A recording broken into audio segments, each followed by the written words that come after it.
feel like you're better prepared this time around in the final series? Yeah, a little bit. And I went into last year with, I think, only 25 games under my belt, so really had no idea what to expect. But yeah, I think as a young group, we've faced a couple of big games this year, and I think we've been able to stand up. So yeah, nothing changes this week for us. What did you guys learn from that campaign last year? Is there a noticeable difference in the tempo of the game going to final? Yeah, there certainly is, because you're playing against the top teams, and yeah, we had Collingwood, who ended up playing in grand final, and we had to play Geelong, who ended up winning it. So, yeah, realistically, we played the two best teams, and yeah, I think I certainly got found out a couple of times. I think as a young group, we didn't quite stand up as well as we could have, but yeah, I think we're certainly better prepared this time around. How big is the step up from a home and away game to a finals game, just in terms of the intensity? Oh yeah, like I said, you're playing the top teams. So look, I think the last few weeks since that Geelong game, we've had Collingwood and Hawthorn on Friday night, and they've been finals-like intensity. There's no doubt. There's plenty on the line against these teams, and certainly this week with no second chance, it's two teams really going at it. So it's going to be a hot game, but I think we're really looking forward to it. When you say you got found out a bit last year, what sort of areas did you get out there? Probably getting nabbed 3 times in the one game holding the ball. Have something to do with it. But yeah, I didn't sleep well that night. But look, I think as a young group, we really just got shown up by opposition midfields. I think guys like Pritter and Coxie were able to play really well. But look, we've got a great challenge ahead of us now this year as a young group, and I think guys like Gaffey and Jack Darling have really stepped up in big games this year and had an impact, which is a real positive for us. Do you feel like, Luke, that it's the young blokes like yourself and Scotty Selwood and Nick that are going to make a difference in this final series? If you guys do step up, then you're a huge chance. Yeah, I think so, mate. Look, we know what we're going to get from Pritter and Curry and Coxie. They're always going to, they're most of the time going to have an impact, and we've just got to be able to step up and provide that depth and have an impact ourselves. I don't think you can single out 2 or 3 blokes to win the game for you, but I think in finals like footy, it takes 22 blokes to get over the line, and look, we're really confident whoever we select this week is going to get the job done. Luke, how much have you matured as a footballer this year, considering the year you've had? You've had some blinders, you've spent some time on the sideline, you've come under a bit of attention. Have you felt you've really matured and learned a lot this season? I think so.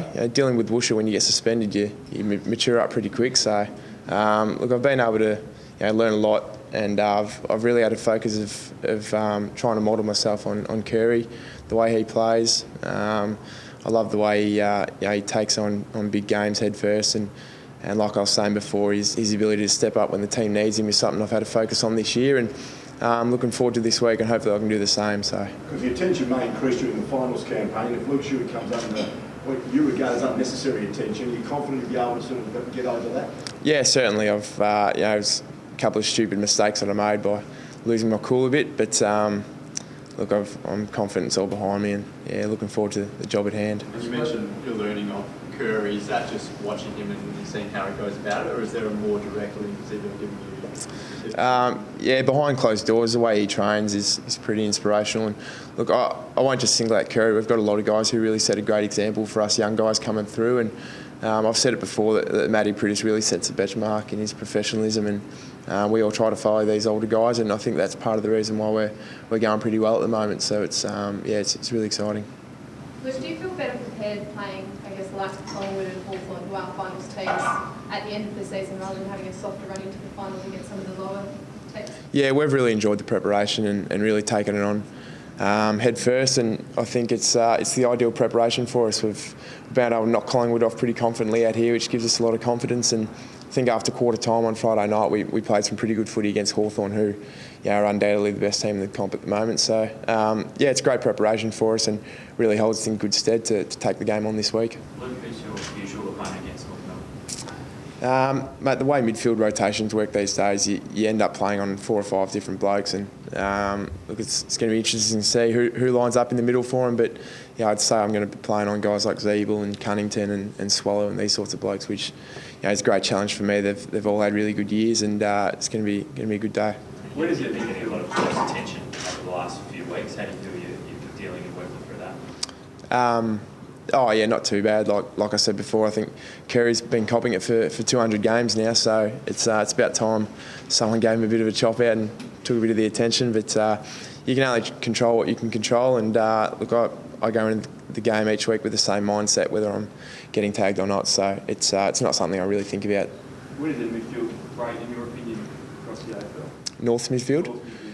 Yeah, pretty good. Andrew Swallows is a superstar now. His contested work's fantastic, and Jack Zeeble really suits him well as well. Plays a really tough inside game, and you look at the guys they've got on the outside, Harvey and Cunnington and Wells.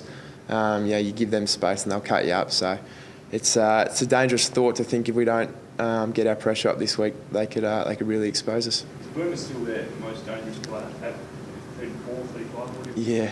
He's certainly up there. It's a cross between him and Daniel Wells, but I think I don't know what we're doing this week, but when you come up against these teams and you try and pick who you're going to tag, it really just depends on the form they're in. So it'll be interesting to see what we do. North are a pretty high-scoring side. Is there an extra onus on your midfield group to contribute a few more goals as well? Not really. We, as a midfield group, we normally go in with the same focus. We like to get our pressure up and make it hard for them to score. And look, we've got a really solid back line at the moment. Hopefully we get easy back this week, which I'm sure we will. And look, he's a great inclusion. And with Drew Petrie playing the footy he is, it's a scary thought, like I said before, to think that if we're not putting the pressure on in the midfield, they'll be kicking the ball into him with little pressure. So if you allow them to do that, they'll run all over you. So we'll go in the same mindset as what we did against Hawthorn, Collingwood. These teams try and win the contested footy and beat them on the outside. Jack Darling had a really good game against the Hawks to give you confidence, obviously, to be able to kick the ball in towards him when he's in good form. Yeah, look, he's had a fantastic year. The way he's been able to step up and fill in Josh's shoes for most of the year has been, we couldn't have asked anything more from a 20-year-old kid. And he's going to be a gun. He's great to have down there. The pressure's on the midfield. You can just quick kick into your forward line, and you're going to get a great contest from him. So, look, hopefully Joshy gets up as well. And I think having these really good tools, and then either Dean or Nick resting forward, really adds another dimension to our game. And he seems to be a really confident sort of guy. Obviously, finds football, you expect him to sort of step up and embrace that sort of situation. Yeah, he certainly. He's a really proud bloke and loves his footy, and I think he's played a couple of really good games in big games in his career already. I think back to the Carlton game last year when he kicked a couple in the last quarter and helped us get over the line. And look, I've got no doubt he'll do the same this week.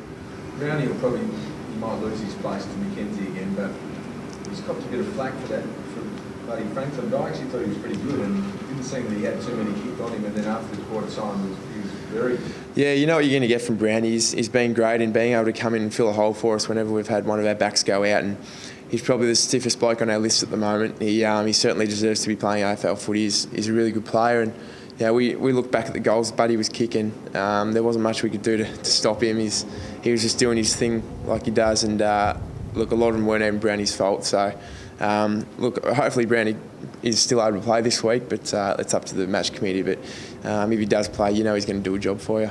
And you reckon you learned much at the G, Shuey? Just in that game up to quarter time, you fought back, and because you get used to the greasiness and the shape.